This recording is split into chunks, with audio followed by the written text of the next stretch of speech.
예, 안녕하십니까. 삼성선물 리서치센터에서 환율 분석 맡고 있는 전승지입니다. 오늘은 11월 11일 빼빼로 데이인데요.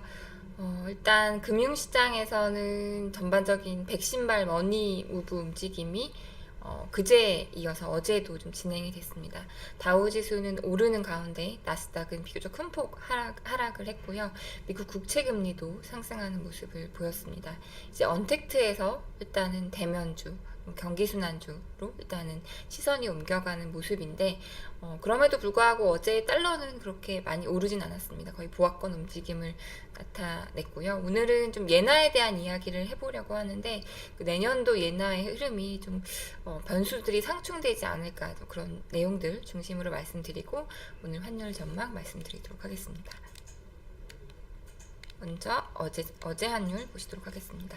어제 환율은 일단은 그 앞서 말씀드린 그 머니 무브, 백신발 기대, 미국 금리 상승, 달러 강세 움직임이 비교적 눈에 띄게 나타났기 때문에 달러 환율이 큰 폭 상승하지 않을까라는 기대도 있었는데 일단은 장 초반에 19.4원 고점을 높이고 장 후반에는 이제 흘러내리는 모습이었습니다.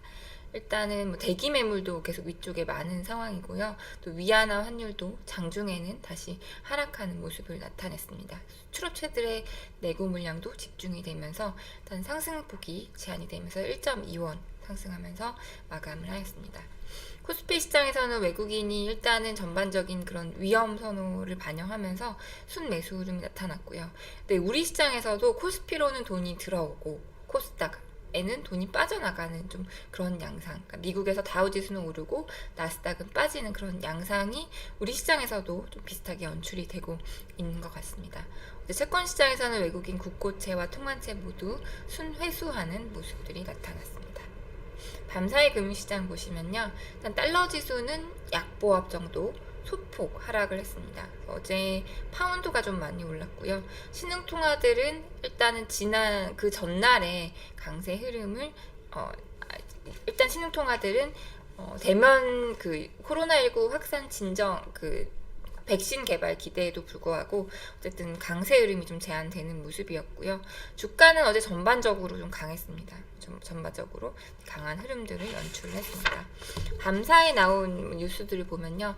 사실 어떻게 보면 바이든 후보의 당선 승리 선언과 함께 일단 백신에 대한 뉴스들이 준비가 된 듯이 좀 나오고 있는 양상입니다. 일단은 이제 파이자 얘기는 이미 아실 거고요. 여기다가 파우치 소장까지도 이 부분에 대해서 굉장히 긍정적으로 발언을 했고 어제 같은 경우는 다음 달에 12월에 이제 우선순위의 사람들에게 백신을 보급할 수 있다라고 언급을 하기도 했습니다. 미국 FDA 같은 경우는 일라이릴리가 개발 중인 코로나 항체 치료제의 긴급 사용을 승인을 하기도 했습니다. 그럼에도 불구하고 코로나19의 확산은 계속되고 있는 모습인데요. 미국에서는 일단은 1일 신규 확진자가 평균적으로 최근에 10만 명을 넘어섰고 뉴욕에서는 이제 재봉쇄 가능성도 불거지고 있습니다. 유럽 상황이 안 좋은 것들은 계속 알고 계실 것 같고요. 또 어제 이제 일단은 공화당이 그 개표 결과 문제 제기에 대해서 트럼프 대통령이 손을 들어줬습니다. 근데 시장에서는 별로 신경을 안 쓰는 상황인 것 같은데 사실 이 상황이 그렇게 심각하게 볼 필요가 없을 것 같기도 한 게 공화당 같은 경우는 어쨌든 우편 투표가 향후에도 공화당에게 계속 불리할 수 있는 투표 제도이기 때문에 문제 제기를 할 수밖에 없는 상황이었던 것 같고요. 이게 트럼프 대통령의 전세 역전을 도와준다기보다는 그런 자기 당의 그런 여건을 일단은 좀 반영한 그런 그 판단 아니었을까 그렇게 생각을 하고 있습니다. 어제 연준 관계자들의 많은 발언들이 있었습니다. 근데 좀 특징적인 발언들만 보면은 보스턴 연은 총재 같은 경우는 통화 부양을 약속하겠지만은 거품 방지 강화를 병행해야 된다. 최근에 일단은 돈 푸는 거에 대해서 금융시장의 버블을 우려하는 그런 시각들은 거의 없었거든요. 근데 일단 이제 이런 발언들도 나오기 시작한다라고 좀 보시면 좋을 것 같고 댈러스 연은 총재 같은 경우는 실업 원조를 지지하지만 기본소득은 지지하지 않는다. 물론 통화 정책에 관련된 내용은 아니지만은 일단은 뭐 지금 과도하게는 아니지만 어쨌든 쏟아붓고 있는 재정 지원, 통화정 지원에 대해서 부정적인 인식을 갖고 있는 미디어들도 있다라고 보시면 될 것 같습니다. 어제 뭐 경제 지표들은 일단은 독일 지표들은 안 좋았고요. 미국의 소기업 낙관 지수는 전월과 같은 수준을 기록을 했습니다. 뭐 일각에서는 머니 무브라고도 일단은 표현을 하고 있습니다. 두 번째 차트 보시면 이게 그 기대 물가인데요. 올해 이제 그 금융시장의 여건과 기대 물가를 그려보면은 거의 흐름이 같습니다. 기대 물가는 미국 10년 금리에서 그 팁스 금리, 그러니까 그 물가채 금리를 뺀 것인데요. 최근에 이제 기대 물가가 다시 올라오고 있는 양상인데, 사실 기대 물가가 올라오면 주가가 그동안에는 나스닥 중심으로 전반적으로 급등세를 연출했다면, 지금은 백신에 대한 기대가 이 기대 물가를 더 끌어올리고 있는 상황이고, 백신은 결국은 정상으로의 복귀, 대면 활동 강화, 그래서 나스닥보다는 다우지수가 일단은 더 탄력을 받고 있는 것으로 보실 수가 있겠습니다. 근데 외환시장에 미치는 영향은 어제도 말씀드렸지만은 어쨌든 이 지금 미국 10년 금리가 0.6%대에서 막 움직이다가 0.9%대까지 레벨을 높인 상황이거든요. 결국은 이 정상으로의 복귀 기대, 미국의 경기가 뭔가 이제 괜찮아질 거라는 기대 부분들이 미국 10년물 금리에 반영이 되고 있는데, 일단은 차트 보시면, 왼쪽 차트 보시면 달러 지수와 미국과 유로존의 10년 금리 스프레드입니다. 이미 여름 이후에 미국 금리가 움직이기 시작하면서 금리 스프레드가 일단은 다시, 그러니까 그 미국 금리가 더 유럽 금리에 비해 높은 수준, 스프레드가 확대됐는데, 달러 지수는 거의, 그러니까 물론 이제 추가적인 약세는 제한됐지만은 반응이 제한적이었습니다.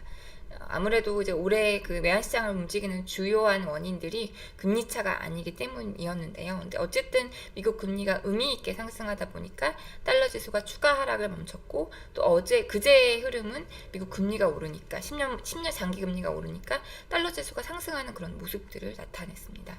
그래서 만약에 이제 내년에 미국 그 10년 금리가 1.5%까지도 오를 거라고 전망하는 기관들도 있거든요.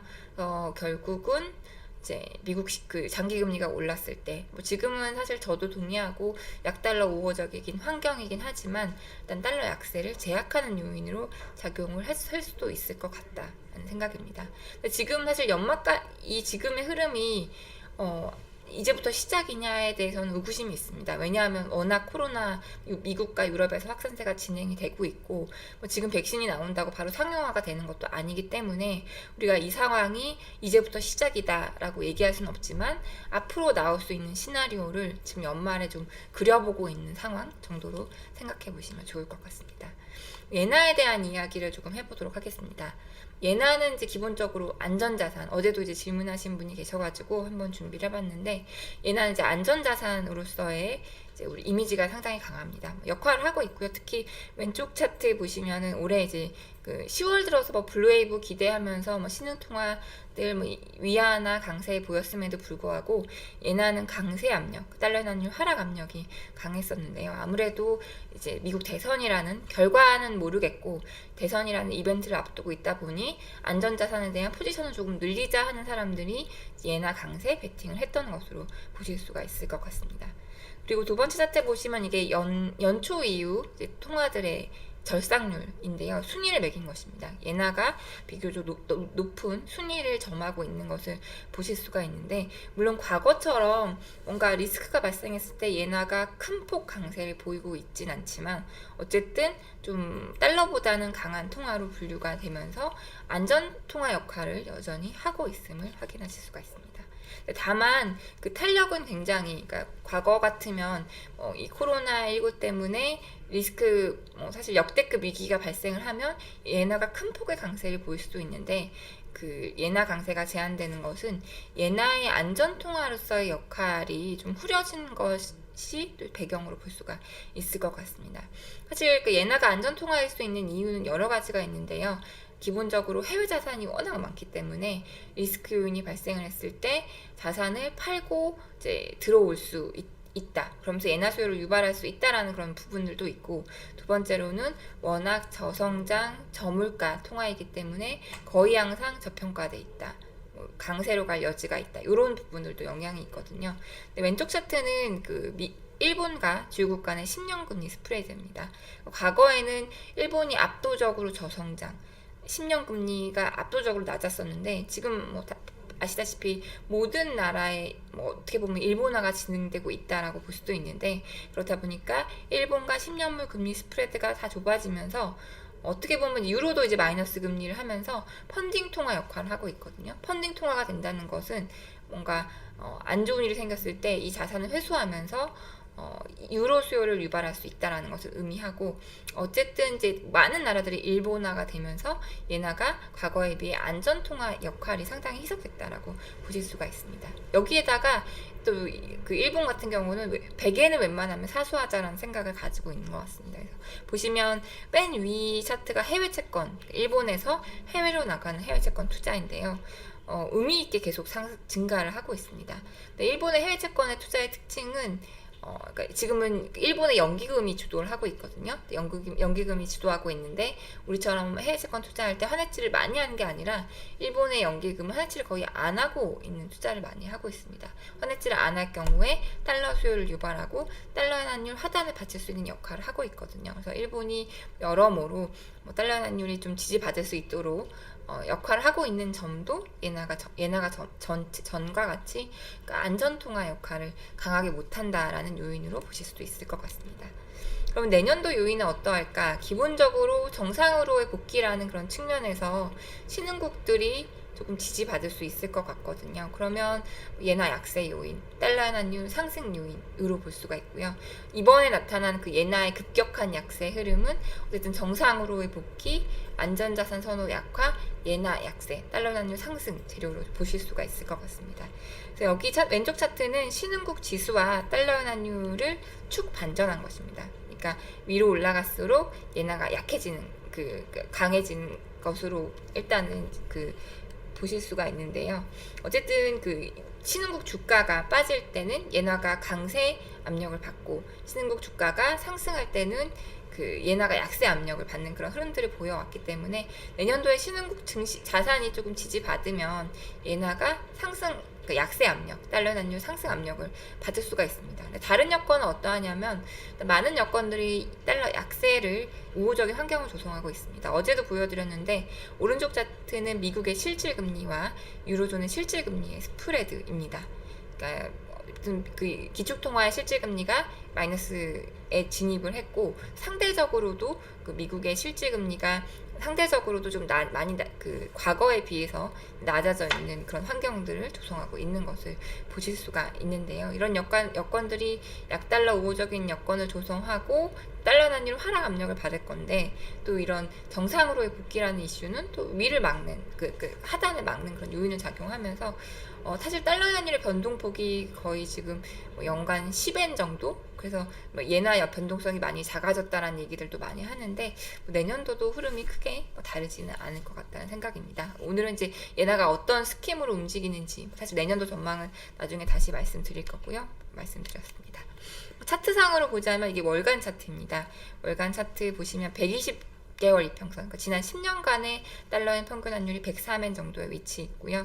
올해 3월에 막 코로나 때문에 갑자기 신용정책 났을 때 달러 환율이 한 101엔까지 빠졌습니다. 그래서 100엔부터 103엔 요 정도는 강한 지지선으로 보시면 될 것 같고, 위쪽에서는 110엔 위에서 저항선들이 위치해 있는 것을 보실 수가 있습니다. 오늘 전망 말씀드리도록 하겠습니다. 오늘도 1110원대 중후반의 중심의 등락이 예상이 되고요.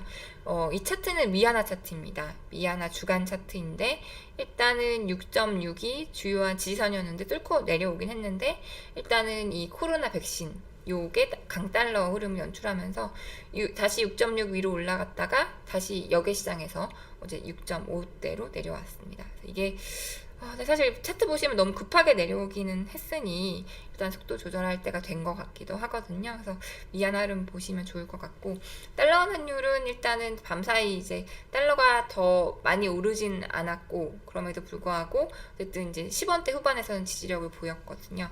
근데 이제 증시가 어쨌든 관건인 것 같습니다. 증시가 어쨌든 우리 증시가 계속 상승 압력을 받고 외국인들이 우리 주식을 사는 분위기이면 일단은 좀 반등은 제한이 될 것 같고요. 또 사실 제가 거듭 말씀드리지만 제가 만나는 고객분들도 그렇고 달러를 미리 못 팔아놔서 고민이신 분들이 상당히 많이 있습니다. 그래서 위쪽에서는 대기 매물도 상당할 것으로 예상을 하고 있습니다. 그래서 대외 여건은 하단을 지지하는 여건이긴 한데 매물 부담이 적지 않은 환경으로 보시면 될 것 같습니다. 그래서 오늘 1110원대 중후반에 등락을 예상을 하고 있습니다.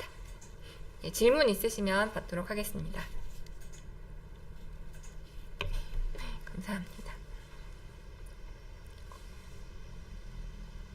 사실 근데 저는 이 백신 이게 어떻게 보면 내년의 그림을 미리 보여준 것 같긴 하고요.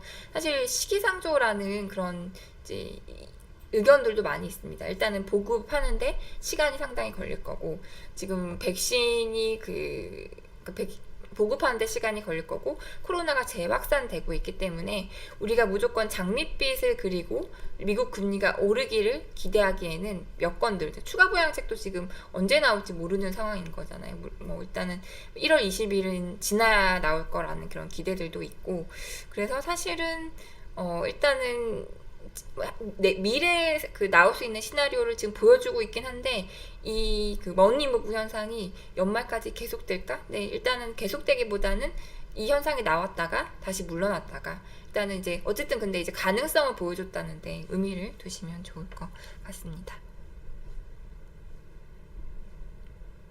사실 우리나라 대외순 자산은 계속 늘어나고 있는데 관건은 이제 일본 같은 경우는 이미 자산이 많은 상황이고 오히려 문제가 생겼을 때 팔고 들어오기 때문에 얘나 강세 재료가 되거든요.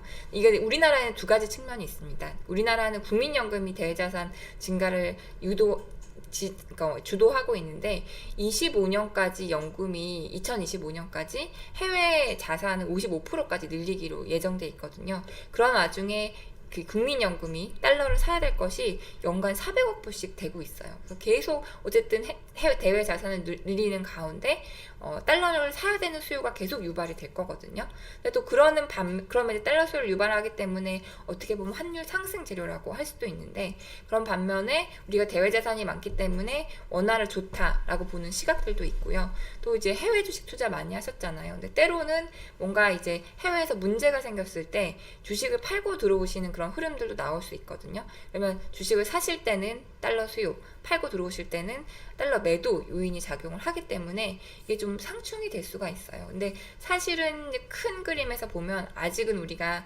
대외 자산을 늘려나가는 그런 구도 속에 있기 때문에 기본적으로는 아직은 상승 재료가 더 우세하다라고 보시면 좋을 것 같습니다. 감사합니다.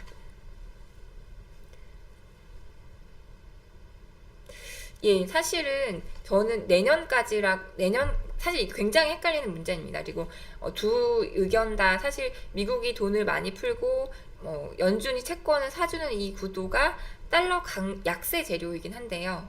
통화 완화를 막 돈을 푸니까. 근데 어느 순간 가면은 이제 미국이 진짜로 뭔가 정상화되면서 그러니까 사실은 사실 지금 연말의 흐름은 시기상조라고 생각이 되거든요. 왜냐하면 돈을 이제 그만 풀어도 될 것 같은 뭔가 느낌이 올 때, 그럴 가능성이 생기기 시작할 때, 미국의 성장이 진짜 나오기 시작할 때 본격적으로 미국 금리가 오르고 이제 달러가 강세로 갈 수가 있거든요. 근데 사실 근데 내년도 시장은 미국 금리가 상당히 중요할 것 같아요. 그러니까 왜냐하면 연준이 사실 지금 10년물 금리를 몇 프로 잡아준다고 약속한 바가 없거든요. 시장에서는 그게 시장은 1.1%로 생각을 했는데 연준은 1.5% 갈 때까지 이게 채권 금리를 안 막아주는 거예요. 채권을 사면서 10년물 금리 1.5%를 막아줘야 되는데 1%를 막아줘야 되는데 시장의 기대는 그러했는데 연준은 1.5% 갈 때까지 가만히 있는 거예요. 시장에서는 연준이 다른 생각을 가지고 있나라고 생각을 하면서 또 달러 강세로 밀어볼 수가 있거든요. 근데 아직 큰 그림은 연준이 그럴 행동을 일단은 뭔가 이제 그러니까 출구를 준비해야 될 시기는 절대 아니라고 생각을 하지만 어쨌든 시장에서는 연준에 대한 테스트가 내년도에 계속 될 가능성이 높고 내년도 미국 10년물 금리가 시장의 이제 변동성을 볼 수 있는 굉장히 중요한 포인트가 될 거라고 생각이 듭니다. 예, 일단은 계속 말씀드렸듯이 제가 만나는 고객분들도 그렇고 못 팔아놨는데 언제 올라올 것 같냐, 올라올 재료가 없냐 이렇게 물어보시는 분들이 많긴 하거든요. 그래서 그 물량들이 좀 소화돼야 되지 않을까. 또 워낙 우리가 14년도 이후로 계속 달러는 강하고 달러 자산을 사야 되고 이제 이런데 어쨌든 이제 내성이 생긴 측면이 있는 것 같아요. 근데 그 부분이 좀 걷어지는 그런 흐름들이기 때문에 일단은 좀 위는 무거울 것 같아요. 일단은 그 금융시장을 개방하는 측면, 그리고 쌍순환 얘기 계속 하지만 결국은 내수로 모든 에너지를 응축하는 가정, 내부로 가정이거든요. 근데 내수를 어떤 부양하려면 위안화가 강세인 게 이제 우호적이라고 생각이 됐고요. 사실 또 지금 이 구도를 중국이 내수를 부양하고 위안화를 강세로 가져가는 이 그림이 사실은 미국 입장에서도 크게 기분 나쁘지가 않을 것 같아요. 왜냐하면 일단은 원했던, 그러니까 내수를 이렇게 부양을 하면 중국의 경상수지 흑자가 줄어들 수밖에 없거든요.